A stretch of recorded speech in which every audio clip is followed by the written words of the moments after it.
vous donner un avenir à espérer. Mais j'ai une mauvaise nouvelle pour toi. Cet avenir-là, tu ne le verras pas si tu ne travailles pas. Parce que quand Dieu a fait les projets de bonheur pour toi, Satan aussi a fait les projets de malheur. Tu as compris? Mais tu dis seulement, car je connais les projets. Satan nous dit, moi je connais les projets de malheur que j'ai formés pour toi aussi, sur toi. Projet de trouble et non de bonheur, pour détruire ton avenir et t'empêcher d'atteindre ta destinée. Dis à quelqu'un, il y a un combat dans la foi. Il y a un combat dans la foi. Lui, il y a un combat dans la foi. Rien n'est acquis. Rien, tu sais, il ne faut jamais voir la réalisation de quelqu'un. Il dit que c'est la chance. Dieu, vraiment, lui, tout est grâce. Mais la grâce n'est pas la gratuité. La grâce n'est pas la gratuité.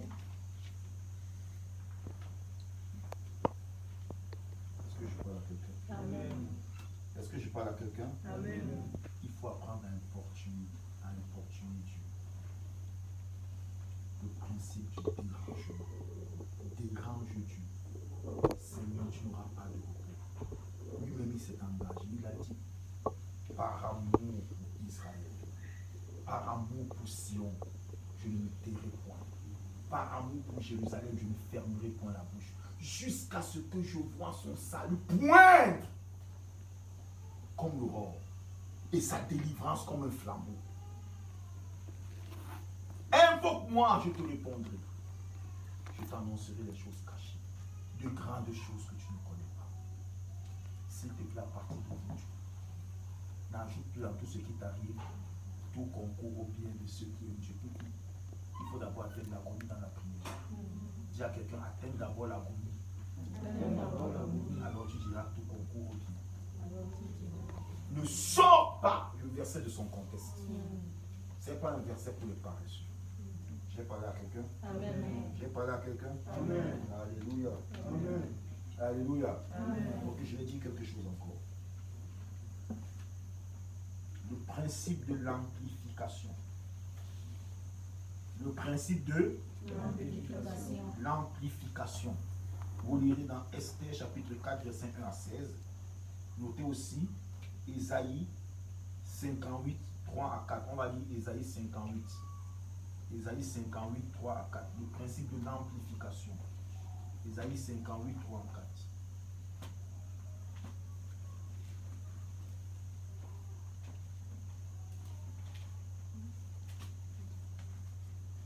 Ésaïe 58. Verset 3 à 4. Mais il faut noter, tu notes Esther, chapitre 4, verset 1 à 16. Oui, tu peux lire. Ésaïe 58, verset 3 à 4, je lis au nom de Jésus. Que nous sert de jeûner, si tu ne le vois pas, Oui. de mortifier notre âme, si tu n'y as point égard. Alléluia. Amen. Alléluia. Amen. Que nous sert-il de jeûner? Écoute-moi. Le jeûne a pour rôle d'amplifier la prière. Alléluia. Je te parle des principes de la prière efficace. Dis, le jeûne amplifie la prière. Le jeûne amplifie la prière. Écoute, le rôle du jeûne, c'est que ta voix soit entendue. Que nous sert-il de jeûner si tu ne le vois pas?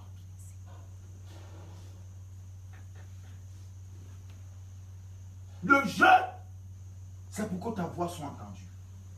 Je lis le verset. Verset 4. Voici, vous jeûnez pour disputer et vous querellez, vous frappez méchamment du poing. Vous ne jeûnez pas comme le veut ce jour. Vous ne jeûnez pas comme le veut ce jour, pour que votre voix soit entendue dans le ciel. Écoute-moi. Le jeûne est un amplificateur de la prière. Le jeûne amplifie ta prière. Si tu jeûnes et tu ne pries pas, c'est la grève de faim. Hein?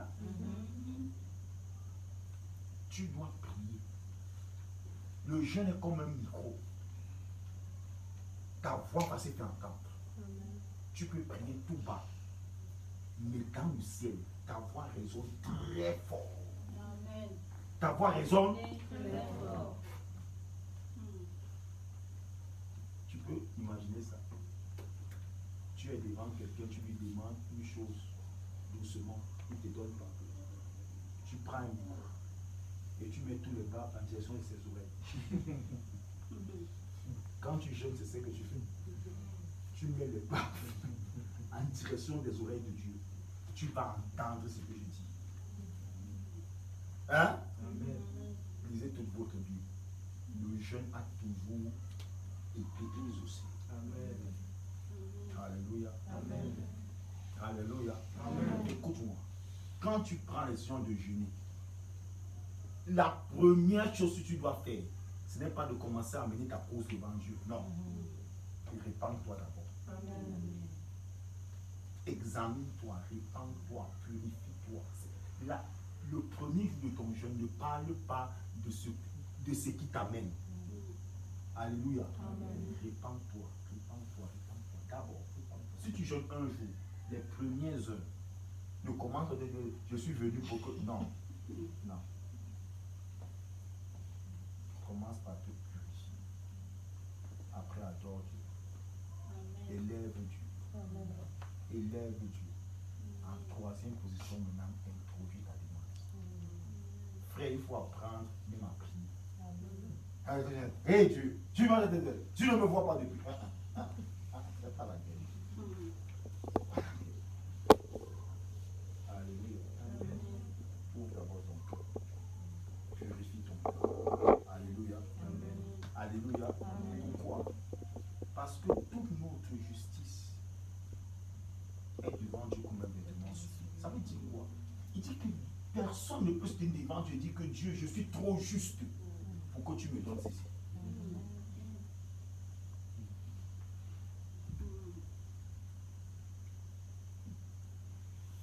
Tout est grâce.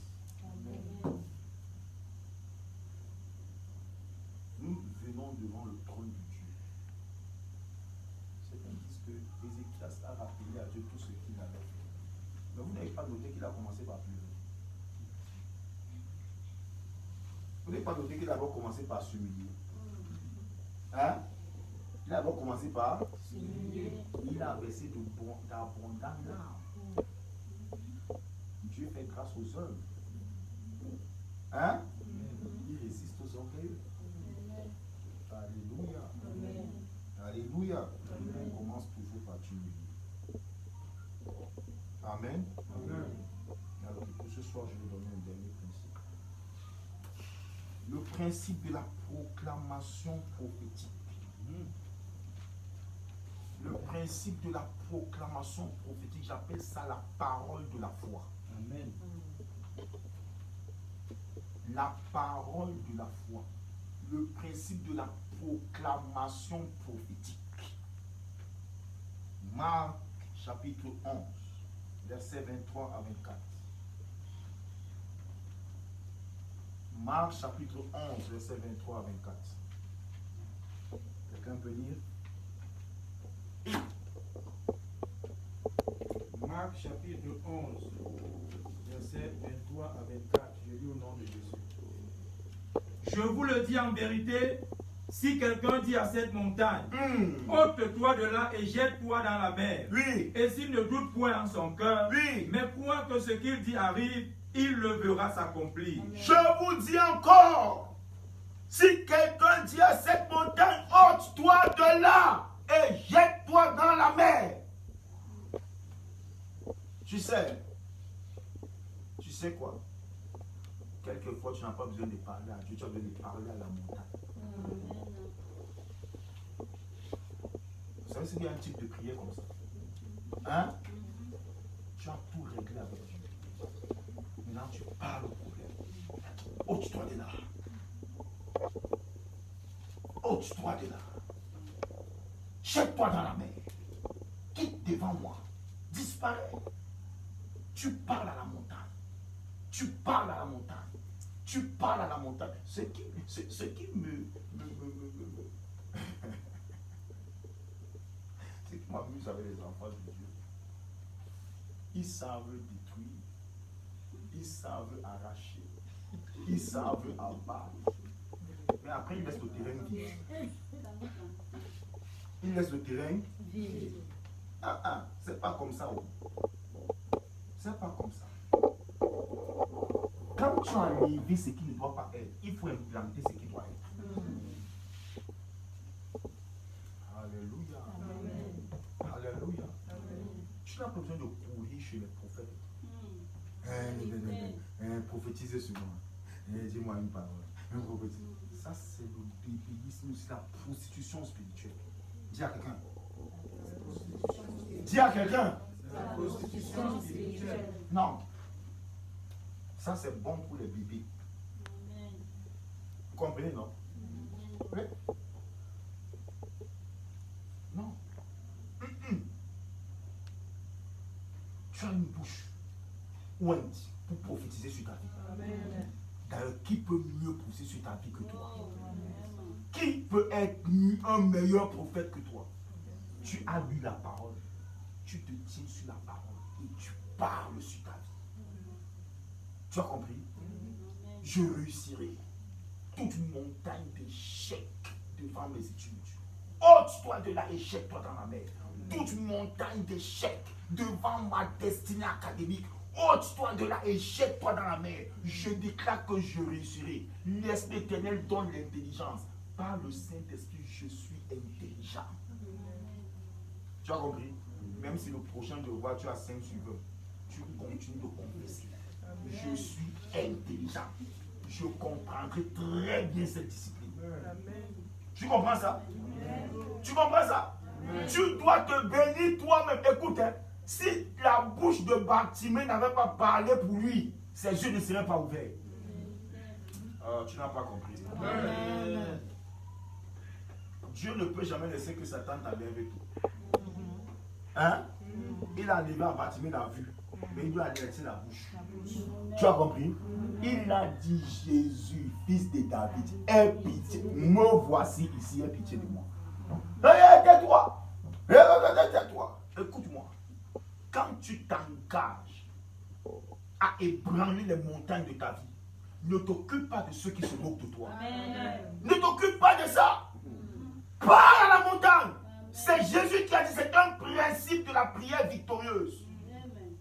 Il dit, si tu ne doutes pas dans ton cœur, mais crois que ce que tu dis arrive, tu le verras s'accomplir. Un enfant de Dieu ne dit pas, je ne peux pas. Je puis tout par celui qui me fortifie. Tu peux faire les mathématiques, oui. Tu peux comprendre la philosophie, oui. Le Saint-Esprit vient en moi. Il s'appelle l'esprit de sagesse et d'intelligence. Qu'est-ce qui peut te dépasser? Daniel n'avait pas le Saint-Esprit en lui, il n'avait que des visitations. Et il était meilleur. Toi, il habite en toi. Ah non, il faut arrêter avec la paresse. Tu as compris? Ouvre le cahier, dis je vais comprendre, tu vas comprendre. Tout ce qui m'empêche de comprendre, je t'ordonne maintenant que le feu de Dieu te détruise. Et je déclare que l'esprit de compréhension me remplit. Cette année, il n'y aura pas d'échec. Tu as compris?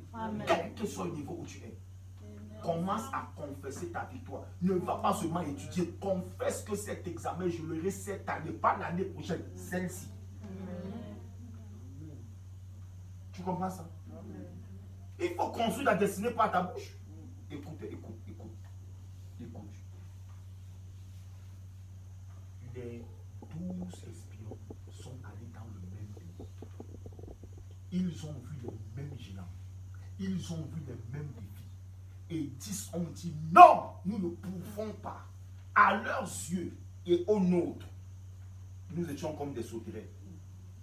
Ce n'est pas les Anakiens qui les ont dit qu'ils sont des sauterelles, c'est eux-mêmes. Hein? Il dit à leurs yeux et aux nôtres. Si tu te vois déjà dans l'échec, tu es déjà plus que l'échec. Tu as compris? Je peux te dire une chose. Ce dont tes ennemis, le regard que tes ennemis jettent sur toi n'est pas important. Ce qui est important, c'est le regard que tu jettes sur toi. Écoutez ça. Note 1 Samuel 17. 1 Samuel 17. Je lis à partir du verset 42. Le Philistin regarda. Et lorsqu'il aperçut David, il le méprisa en ne voyant en lui qu'un enfant blond et d'une belle figure. Tu vois ça? Goliath ne voyait qu'un enfant, même pas un jeune homme. David avait 17 ans, hein, et il voyait un enfant.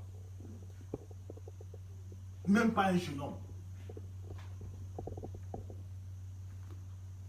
Si tes ennemis voient que tu n'es rien, ça fait quoi? C'est eux qui voient. Mais toi ne vois pas que tu n'es rien. Amen. Ne regarde pas ta réalité d'aujourd'hui. Regarde à ce que Dieu dit de toi. Regarde à ce que Dieu fera de toi. Amen. Tu as compris ça? Aujourd'hui, hein, dans le ciel, c'est un grand jour pour notre ministère. Amen. Tu comprends? Tu comprends ça? Dieu vient de marquer un autre but. Amen. Yes. Tu comprends? Amen. Oui, je me souviens. Hein, il y a 16 ans, il y a 20 ans, nous étions tellement méprisés. Les gens savaient que on est quoi? Je leur donne rendez-vous. Dans 5 ans, dans 10 ans. Vous comprenez ça? Je vous dis.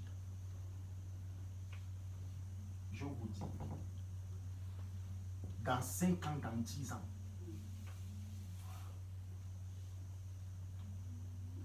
Mes enfants, travaillez sur moi. Dieu bénit le travail. Dieu bénit vos efforts. Ne relâchez pas. Persévérez. Ceux qui ont réussi n'ont pas 5 cerveaux. Ils ont le même cerveau que vous. Mais plus que ça, vous avez l'esprit de Dieu. Amen. Alléluia. Amen. Écoute ce que David dit. Le Philistin dit à David, verset 43, suis-je un chien pour que tu viennes à moi avec des bâtons? Et après l'avoir maudit de ses dieux, il ajouta, viens vers moi, je donnerai ta chair aux oiseaux du ciel et aux bêtes des champs. David dit aux Philistins, je vais vous dire quelque chose, dans le combat spirituel, ne laisse jamais que ton ennemi parle. S'il parle, parle sur lui. Amen. Ne méprise pas ta bouche. Amen. Ta bouche est pointe. Amen. Hein? Regardez comment David va écraser la montagne. David dit, tu marches contre moi avec l'épée, la lance et le javelot. Et moi, je marche contre toi au nom de l'Éternel des armées, du Dieu de l'armée d'Israël que tu as insulté. Aujourd'hui, l'Éternel te livrera entre mes mains. Je t'abattrai, je te couperai la tête. Aujourd'hui, je donnerai les cadavres du camp des Philistins aux oiseaux du ciel et aux animaux de la terre. Et toute la terre saura qu'Israël a un Dieu. Verset 47. Et toute cette multitude saura que ce n'est ni par l'épée, ni par la lance que l'Éternel sauve. Car la victoire appartient à l'Éternel et il vous livre entre nos mains. Le combat était terminé. Le combat était terminé. Ta bouche est ointe. Tu as compris? Pour bâtir ta destinée. Ne laisse pas ta vie entre les mains de l'ennemi. Ne laisse pas les moqueurs décider ce que tu seras. Ce n'est pas eux qui t'ont créé. Qu'ils se moquent de toi, je suis d'accord. Moi, je ne refuse pas qu'on se moque de moi. Mais à tous les moqueurs, je dis rendez-vous demain. On verra si vous pourrez encore rire demain. Tu as compris ça? Quand quelqu'un t'insulte, laisse-le. Dis-lui rendez-vous demain. Tu comprends? Je peux te dire une chose. Ce n'est pas un péché d'être petit. Tu as compris? Dans la notion de grandeur, il y a le principe temps. Amen.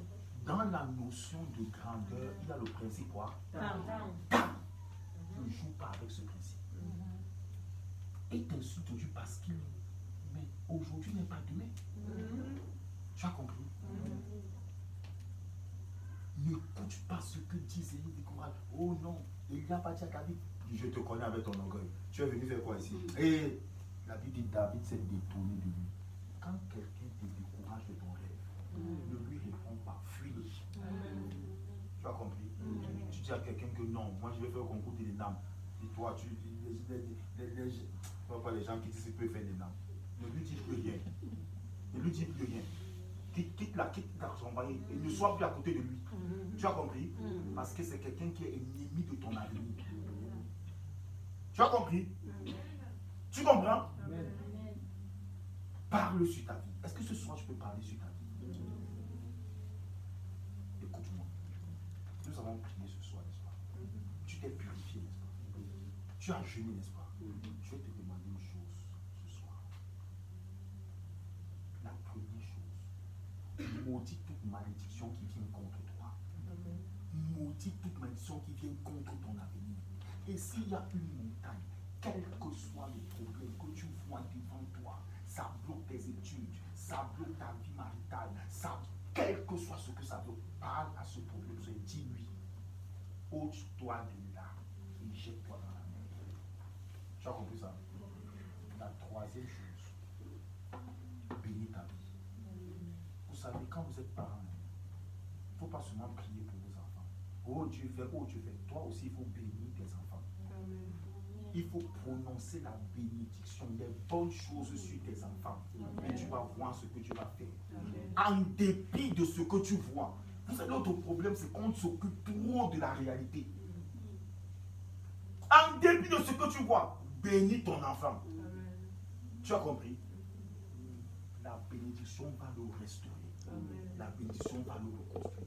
Quand tu pries, ne prie pas seulement, oh Dieu fais ceci, oh Dieu fais ceci. À un moment, toi-même commence à faire.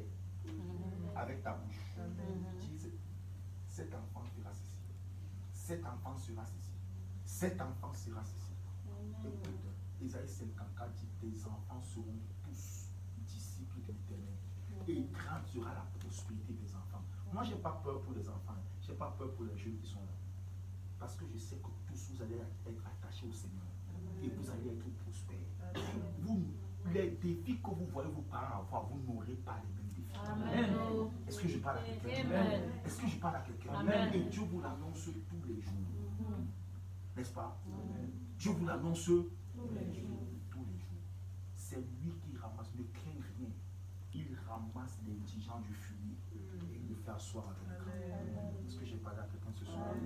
Est-ce que j'ai parlé à quelqu'un ce soir? Même dans ta vie spirituelle, tu vois un domaine de ta vie spirituelle qui ne marche pas, commence à détruire cette montagne. Tu as compris? Et établis ce que tu veux. Et tu vas voir la gloire de Dieu. Je voudrais que tu pries ce soir. Commence par remercier le Seigneur pour sa parole. Commence par remercier le Seigneur pour sa parole.